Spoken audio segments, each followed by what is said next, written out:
Hello, everybody, and welcome to another episode of the Unsecurity Podcast. Your host today, Oscar Meeks, joined by the always wonderful Brad Nye. Good afternoon, Brad. How are you today? Doing good. Gotta talk about the weather. It's like 75 and sunny, breezy. It is like picture perfect up here right now. Yeah, nice. Very similar here today. It's a beautiful spring day. We got hit with some really rowdy storms over the weekend, so I got to play, yard cleanup all day on Monday, our day off, because I had actually had 2 truckloads full of downed tree branches and debris and stuff. Wow. So that was fun, but it's been a really nice week, and so I'm happy about that. So today we also have another special guest, FRSecure's very own Brian Kelley. Hey, Brian, how are you today? I'm well, and good day, gents. How's it going? Excellent. Brian doesn't talk about the weather because it's like always nice where he's at. Yeah, it's down here in Southern California. Honestly, it's very similar to what you guys are having today. Probably about in the 70s or so. It's nice, so enjoying it. Nice. Yeah, so Brian is information security consultant for us at FRSecure. And I think, Brian, you've been here about 3 years now, a little over 3 years. A little over 2.5, probably. Okay. Not quite 3. Yeah, I was thinking about that before we hopped on. I'm like, I'm pretty sure he's been here 3 years. It feels like I've known you for 3 years. So honestly, you probably have, honestly, and we'll probably maybe talk about that a little bit later here, and why that is. But yeah. Yeah. Cool. Yeah, so thanks for joining us. Today we're going to talk about CISSP Mentorship Program some more and kind of hear about Brian's perspective there. And have a little fun, hopefully, while we're doing that as well. We always do kind of like to talk about some current events to start things off. So I'll open up the floor. Brad, do you have anything interesting you'd like to share? Yeah, I was reading about a new ransomware strain called ShrinkLocker that utilizes BitLocker to encrypt the devices. It runs via VBScript and checks the device OS version, and if it's not one that it can do anything with, it self-deletes itself and is gone. If it is, it encrypts all the device or encrypts the drives. It deletes all of the backups. Then it self-deletes its script, any scheduled task, clears the logs, turns on the firewall, and deletes all rules before forcing a shutdown. So they have to reboot, and then it comes up with a recovery. There are no more BitLocker recovery options for your PC, and the drive labels will have the email address of the attacker that you have to contact. Awesome. Fantastic. So that's fun. Yeah, I hate to hear it. So yeah, biggest things, monitor for VBScript and PowerShell execution events, and do the basics. Yeah, for sure. Yeah, it's always kind of one of those things where it's like if they're at the point to where they're able to deploy the encryptor, you're already having a bad day anyway. There's right. 20 successful stages that have to complete before they can get to there. And so, like you're saying, let's be diligent and monitor, respond to any anomalies, and hopefully be able to identify and prevent this beforehand. Got it to like our team's horn a little bit. So I'm working on our annual report again this year.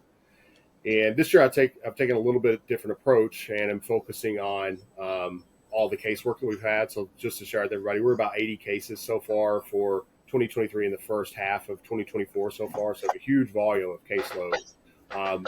But looking through this case data, one thing that was true last year that appears it's true this year as well, that all the ransomware cases we actually worked where encryption was successfully deployed, they called us after the encryptor was deployed. Everything else where we were engaged before possible staging and before possible encryption, we were able to stop. So that's why that early detection is super important. Having a plan is super important. Testing that plan is super important because the mean time to respond, I think, is just as important as the mean time to detect. So we do have an opportunity to prevent a serious attack. Yeah. Wow. Yeah. So how about you, Brian? Anything you want to share? No, not really. Obviously, there's been little things I've heard about here and there, but nothing that I can really talk about probably at the moment. Sure. Yeah, that's fair enough. I'll share another thing. So I'm really excited about the report data this year and to get this piece written and out to everybody. Hopefully it's going to be a good learning opportunity. But I just kind of want to talk about something. So we had Pinky on recently, and we were talking about, the IR team caseload. And one thing, so I'm looking through our data. We've had close to 30 business email compromise cases. And I'll say in 90% of those cases, the victims actually had MFA properly deployed in their environment. There were only a few where MFA wasn't deployed. And so kind of what he was talking about, those evil proxy attacks are everywhere right now. And so I just want to make sure people are aware of those evil proxy attacks and session hijacking. And really, too, so this is something that's going to be in the report. I'm going to focus on how we can prevent those. 5 years ago, 3 years ago, even 2 years ago, we were still pushing hard for everybody to implement MFA, right? Let's get MFA rolled out. But we always said it's not a silver bullet. Understand that. And now that we've seen attackers have found a new way to defeat MFA through the evil proxy attacks, the next step for folks is really start focusing on your conditional access policies and setting up required authorization for any new device or any new application that's trying to access your tenant. And that will totally stop these attacks. If you have properly configured conditional access policies in place today, you're not going to have to worry about these evil proxy attacks. So that's my PSA of the day. There you go. Yeah. We need the star, the more you know.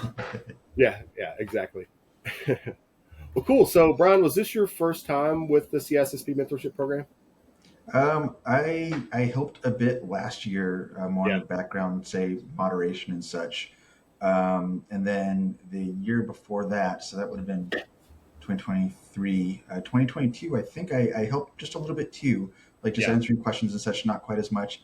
And then 2021, I was actually a participant in the program on the other side. So that's kind of my progression from being on the other side, learning, and then getting certified, and then coming around, starting at working at FRSecure, and then being like, hey, I was in the program, I want to help now, and because I've always been that kind of, in almost every job that I've had a training component where like I knew enough that I could help other people, so I was there to help them, and that's just the same thing here. I like doing that. I like helping other people, where that helped me a ton, so I want to be able to help others. And Brian made his video debut on the mentor program last night for the final review session. So that, talk about jumping into the deep end. So there was a couple sessions this year. So when we were talking about that's right, the practice ones. The practice sessions we did. So we've got 13 sessions total, but there's a couple breaks built in. And so my thought was like, hey, on those breaks, let's do something optional. And basically, I ran sessions that were like talking about studying, going over practice tests as well. What to expect on the exam, just those little things, the things that people wanted to talk about. And they wanted to know the content, but like, what is the test like? What is, how do you practice test, and what do you use for practice tests? And that's kind of where those sessions came in, to just give people a little bit more at that point in time to be prepared. And I like to think that they went really well, but I don't know. So. Yeah, I love that. It's so cool that you were part of this program, and just to see it all come full circle. And two, that you are inspired to want to continue to help people because you see the value that program is giving to people. And a lot of people don't ever get that opportunity. And so not only is it awesome that, you're able to be successful with the program, you're able to come join our team, which is incredible, but you want to be part of that and still continue to give back. I love that, man. I think that's awesome. Yeah, and hopefully it'll be more. I think at some point I'll get to the point where it's like I want to be like, hey, I want to take on a class. I'm going to regret saying this. I want to talk about encryption. I was going to say, you need to talk about it. This is 100% what I was going to say. Maybe you can take the encryption class. Yeah, I don't know about that one, but being in that role of being the teacher at some point, I think would be really cool. Just to kind of go even further, because I know it helps other people, but it also helps me as well, learning. And to be challenged as well, because that's, I get bored if I'm not challenged, and I don't like that. So that's part of it as well. And so much of what's on the CISSP is, working in any role that's associated with what you learned there. You're not going to do everything. There's no way that you can do everything that's contained on it. And, I don't get into encryption on a normal basis. It's just not part of what I do. But to be reminded of that and have to think about it again, just reinforces it that much more to, if I did have to think about encryption, okay, this is what I know, this is what I can call back to. So it's a nice little reminder. Mm-hmm. Yeah, there's definitely stuff where I'm like, oh, I have not even thought of this in a year. What?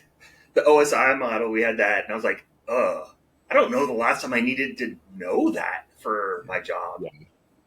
Yeah, that was, one of those things. I remember learning OSI 20 years ago, Right. and until you mentioned that, I probably haven't thought about OSI in at least 10 to 15 years. Right. It's been a really long time. So I remember having to memorize it and go through it for, like, say, Microsoft certifications, Mm-hmm. and then going like, okay, I've got these Microsoft certifications now, and if I need this stuff, I can look it up online. But then coming to the CISSP and there's the OSI model again. It's like, oh man, I can't escape it. Yeah. Like, it's still there. But it is one of those things where if you are working in a role that you need to know that, it's so fundamental. Yeah, it is. Yeah, and I think even though we're not typically referencing OSI, there's probably things in our day-to-day that we're working through where some of that core foundational knowledge from that learning still impacts our ability to understand more complicated concepts today. For sure. I think knowing how it works helps you secure it. Mm-hmm. But knowing what level certain things run at. Yeah. And so, do you have any fun stories from your involvement in the program? Like maybe funny questions, funny interactions, or just moments? Nothing that's big. Brad, did you have something? So last night I was trying to be a little bit of a smart aleck. It was like, which of the following is not part of the CIA triad? And it was confidentiality, integrity, authenticity, and availability.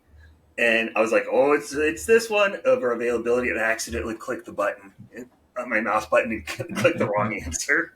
I was like, oh my God, I know that's not the right answer. Yeah. Good learning opportunity though. But no, I don't, there's nothing that really stands out. It is interesting how being on both sides of it and looking at the information that's out there and being like, there was a point probably about the third, maybe fourth class or so where I was like, I don't want anybody to ask me what book we're using anymore. And there's been a couple times where I've been heavily into Discord where it's happened twice now where, Discord is one of those things. It's fairly open to the public and you can get in pretty easy. And I've been away for the weekend and I come back on Sunday and I look at Discord and there's comments in every single channel, which is rare. And then I go and look and someone's been spamming in there. And it's in both times that's happened. It actually just happened this morning as well. I've been gone. So it's been sitting there for a day or two and people have seen it. It's like, oh, I think it's funny that still happens. And there's you have to verify your account. So I'm guessing that people basically their accounts have been hacked and they're using those accounts to spam. But it's because that happens too. There's been a couple times in Discord, sorry, bringing it back to security, where my friends have reached out to me and said, hey, if I sent you anything in the last day or so, don't click the links or anything like that because my account was hacked in Discord on my personal account. But, I don't know. It's one of those things where there's so much going on. There's so much information out there. We get the list of links that we get after each class is amazing. I've still got a bunch of browsers windows open of all these different articles and such. That's I need to go back. I want to read this. And also the people. There's so many really cool people making comments and exposure to new information too, or different points of view within Discord or even in the YouTube chat while it's going live. It's a really good way to just kind of get more out of it. Sure.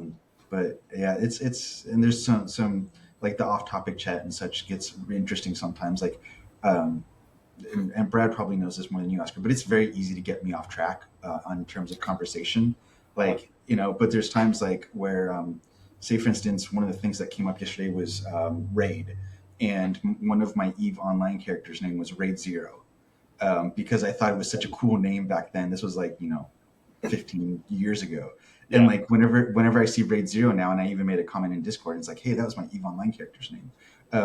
But little things like that are always fun in this sort of being able to go in there and read what people are doing, and also the sort of off topicness of it, it helps me because it breaks up that little bit of, being bombarded with information, and it gets my mind on a different track, so to speak, where it's like I don't have to think about that for a couple of seconds. Yeah. But it's been fun. We did reorganize Discord this year to hopefully be more helpful, rather than just a bunch of channels where a bunch of random stuff was happening and people were putting it in different places. So it was interesting for me, not being in a technical role for the last 2.5 years, to go in and do something a little bit more technical focus and be like, okay, how are we going to restrict these channels? What are we going to allow people to do? What's the structure look like? Was interesting to me, just because I haven't done it in so long. And we still need to scratch that itch, right? That's how I feel. Like my job and my role is less and less technical, but I still have to have those avenues because my brain craves it, right? And so it's really good just to find these opportunities to do something that's fun and we can contribute and give back. Yeah, it's funny because I got a new computer recently, and I started up Windows and I just started installing stuff on it. It's like it's been so long. This is the first computer I've actually used with Windows 11 on it. And it's just oh, it's so different. Let's go start digging in. What's different? And just all the little things, and spending, I don't know how long. It's probably more than I care to admit. Just seeing what's different. Because when I was exiting the tech industry or tech career, is when Windows 11 was just really first starting to come around. So I never really had exposure to it. In terms of a tech. So that was fun as well on my personal side. So. Yeah, nice. So I guess I'm wondering how much content gets posted to Discord that you have to delete in terms of not inappropriate, but that violates the CISSP, right? Where we can't violate trademark and copyright. So this year, it's actually been really calm. There was a couple of times when people had mentioned, "Hey, where do you get copies? Can you get copies, PDFs of the books?" And we were able to get on top of that pretty quickly. There was someone that was in there that was looking for exam dumps, and it's hey, I'm gonna remove this request. I reached out to them before I actually did it. I said, hey, we're gonna remove this because really those aren't right. It goes against the CISSP. So, and the person was totally cool about it, at least in the messages. But it's I think that we've kind of gotten there where we've controlled that to the point where people know that let's not post that here. There's if people are creative enough, which I'm sure people that are going to be in the class are, if they really want to find those things, they can. We just don't want them around, and hopefully they're willing to know that that's against the CISSP in general and not do that. That's a really good point to bring up too. And in general, advice for anybody who's listening that may have been part of that program, just don't do that. You're cheating yourself. You really are cheating yourself if you do that. And I mean, why are you taking this course? It should be to gain knowledge, right? That's the entire point, is to gain knowledge. And then you take the certification to prove that you have gained that knowledge, right? And to me, that's a very unethical approach to anything. It's cheating. It's straight up cheating in my book. So don't do it. And to be honest, I don't know how much an exam dump would help, because there's a certain percentage of experimental questions in every exam, and you don't know which ones are real or experimental. The experimental ones don't count. Yeah. Explain to people what that is, the experimental questions and the point of those. It's they have people that write these questions, and so as they're constantly trying to update and keep content current, and part of it, I would assume part of it is also to help defeat the exam dump, but they'll have questions that aren't graded, and they see, how do people react to them? Is it that everybody gets it wrong? Well, then that's probably not a good question. Everybody gets it right. That's probably not a good question. So it's to keep improving the exam. Yeah. And it's not like everybody gets the same 100 or 150 questions. They've got a lot more questions than you'll see. Yeah, it's. I've heard that there's something like 4,500-ish or so different questions that could be on the exam. And so when you're only seeing 100, maybe 150 of them, that's a very small percentage, in terms of what you can look at. And I know And I have been exposed to exam dumps before, so I know what they are. I know what they look like, and you can't memorize that. It's that volume of information. You would So spend it's like more time memorizing the question set than you would if you just studied the test. yeah, exactly that. And so it's one of those interesting things of yeah. I'm not going to talk much more about that because I don't agree with those, and I don't want to give out any more information about them. But yeah, sure. So what's a common, so you're playing behind the scenes kind of, Brian, and you're doing a lot of Q&A, managing the Discord, answering the live questions. How many questions or comments are you responding to in a typical session? Wow. A lot. Yeah. So what I've noticed this year, which is a little bit different from say last year, there's been a lot less questions that are focused on the content itself as it's ongoing. For the first couple of sessions, there's a lot of how do we get access to Discord? What's the book? I can't access to the LMS. What do I do? Type of stuff. The more technical stuff, which it's easy to answer. But sometimes you get into these questions that are very, not quite obscure, but very specific about the content that is being discussed at that time. And sometimes it's I can't answer that question in a single sentence or even a paragraph. There's so much more going on, and I find that a lot of that with this is and I hate it. But the idea of it depends comes up so much in this. It's even some of those questions yesterday that we were going over, Brad.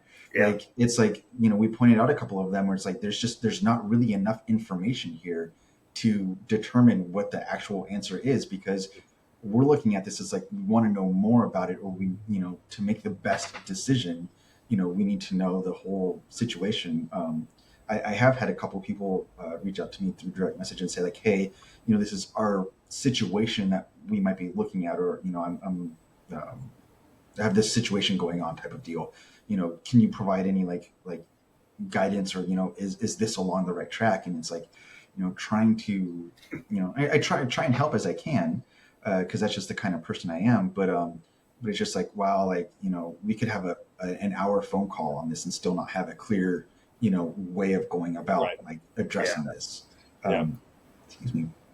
So, but it does come up every once in a while. But there have been some really good questions. Even there's things that people have asked in there where it's oh shoot, I need to go Google this or find some really good information on it to be able to give them a good answer on.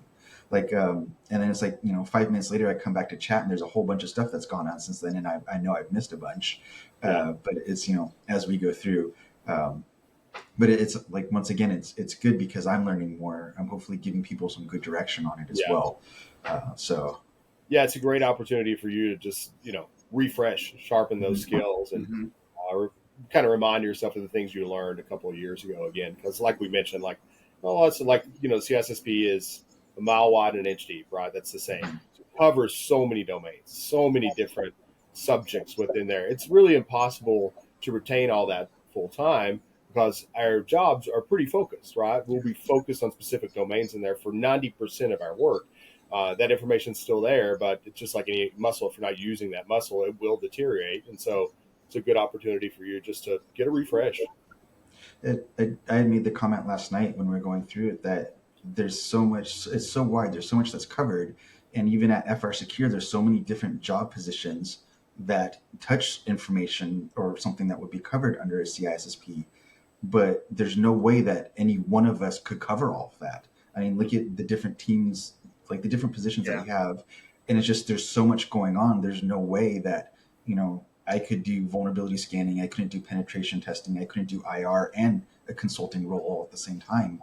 Maybe I could, but I won't do any of them well. So it's just, it's good overall to have. You need to know those items. You need to be aware of them. And at least know enough that's hey, this thing is going on. Maybe you do need to go get more information to make yourself more educated when the time comes to need that information. But you still need to know that this is a thing. It is out there. Yeah, it's just like a jack of all trades and an ace of none, right? Right. And the goal in the beginning, yeah, you should be a jack of all trades. Identify what inspires you, what path you want to be on, and follow that dream, follow that inspiration, and then you will become an ace in your specific domains. And that's really a natural progression I think that we've all went through in our careers. Yeah, no, I agree. It's funny you asking with that, because I was going to ask what's the most common question, and you let him right. He already answered it. So great minds, Oscar.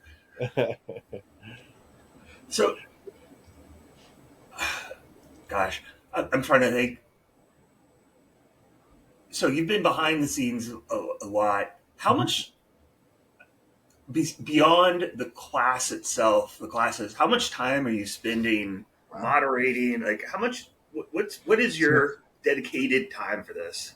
So when the class was first kicking off, I was probably easily like spending 2 hours a day in Discord. Wow. And that's just like, I'm naturally up early in the morning. So that's like, kind of get ready for work, and I'll, watch a friend on Twitch for a couple minutes before I really start going. But as I'm doing that, I've got the account that I do the moderation with is my work account. I have my own personal account that's in the Discord as well.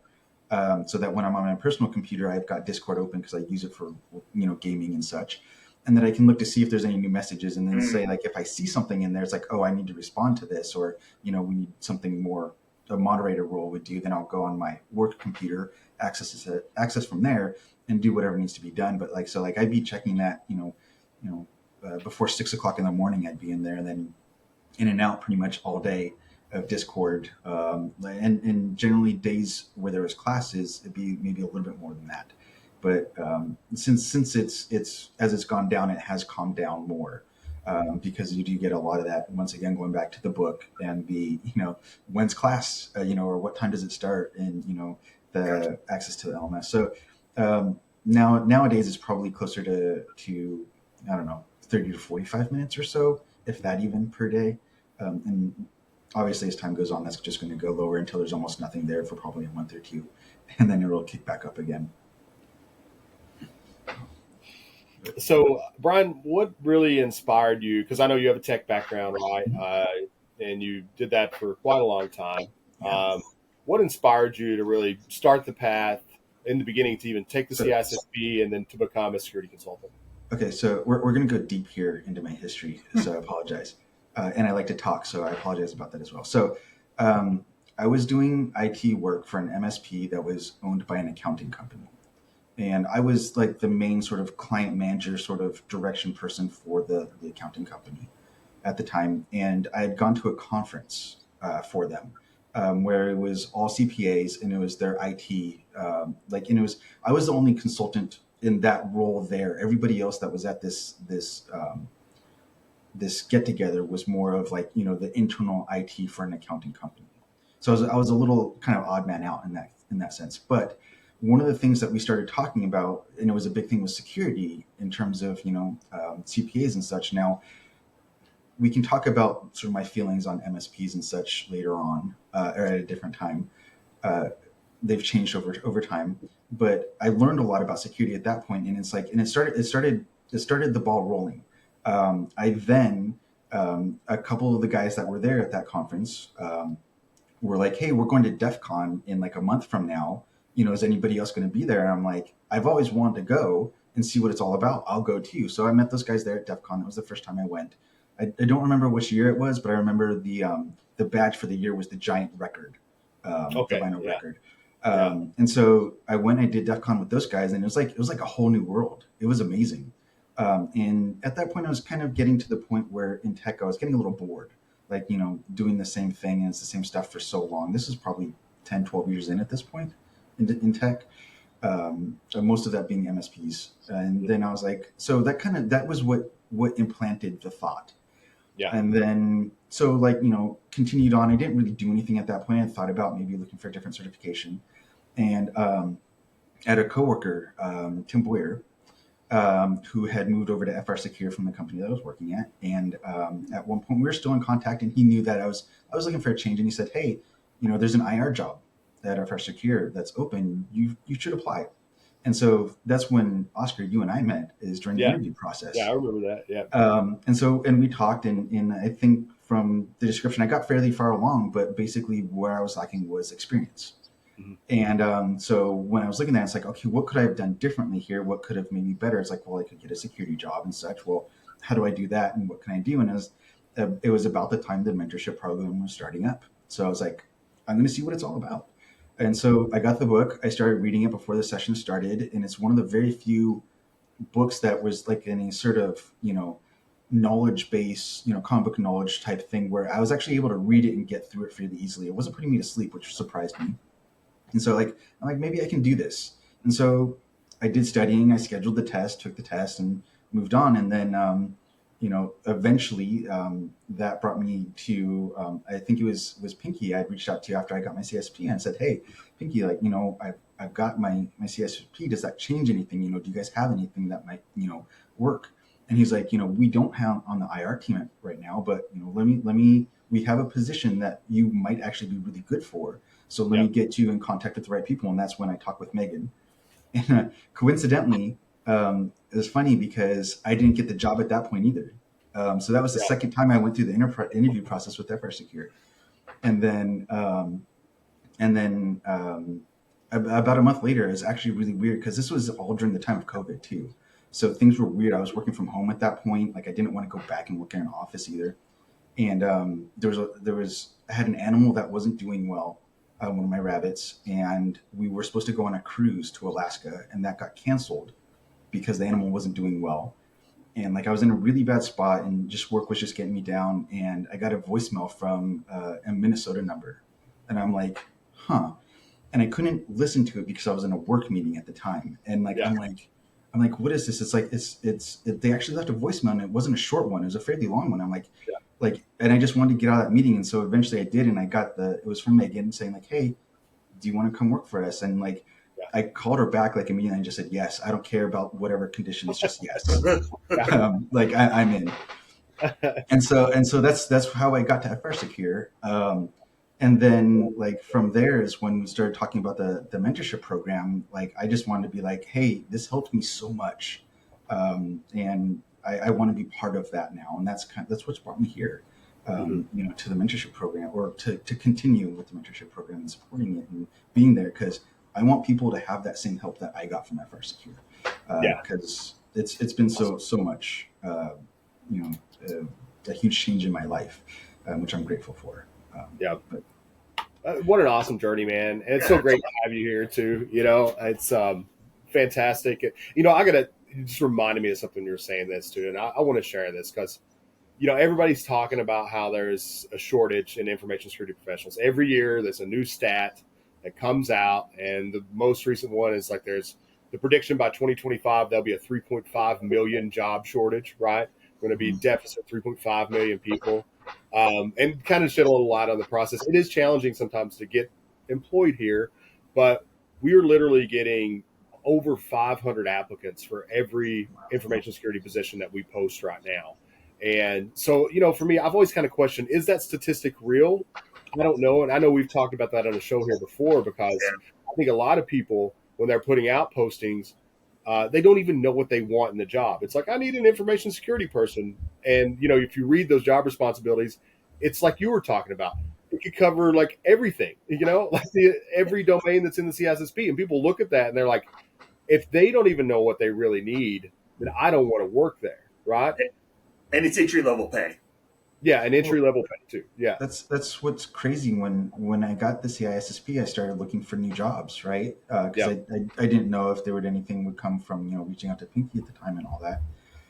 And it's looking at all the jobs that were out there that were entry-level, but they wanted you to have a CISSP for it. Well, you have to have 5 years of experience to get a CISSP. So is that really entry level? And I feel for the people out there that's where do we go? Where do we get jobs? And it's just I wish I had a really good way to tell you. And, it's hard because would an HR department who's going to be doing that initial review of those applications know that? Or, doing the job postings, do they really know what they're asking for in that case? Mm-hmm.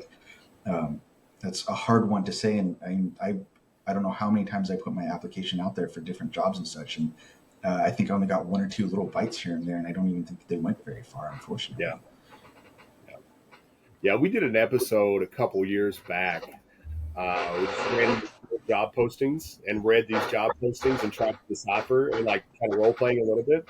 And it's just really eye-opening to see like how confused people are when even creating these positions, really even understanding what they need for the positions, right? And I feel like I would see some where it's like, we need a CISSP, we need a CCNA, we need a CEA, we need an OSCP, like 5 certificates, 10 years experience, or 5 years experience, entry level. It's like, those don't match up. Those skills do not match up at all. Like, what do you really need here? And it's crazy. It is. Yeah, it's been great having you on, Brian. Thank you so much for your help in the mentorship program, man. And I love hearing the story. It's just so awesome to see like a true success story and a true full circle here. And we're really lucky to have you on our team, man. I know it took a couple tries to get here, but you're here, man, and you've been here, and we're super happy to have you as part of our family. Oh, thank you for having me, guys. I appreciate it. Yeah, for sure.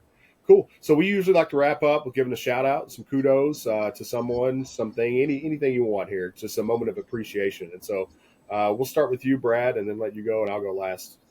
Yep. I'll give a shout out to Matt that I met up with again at Secure 360.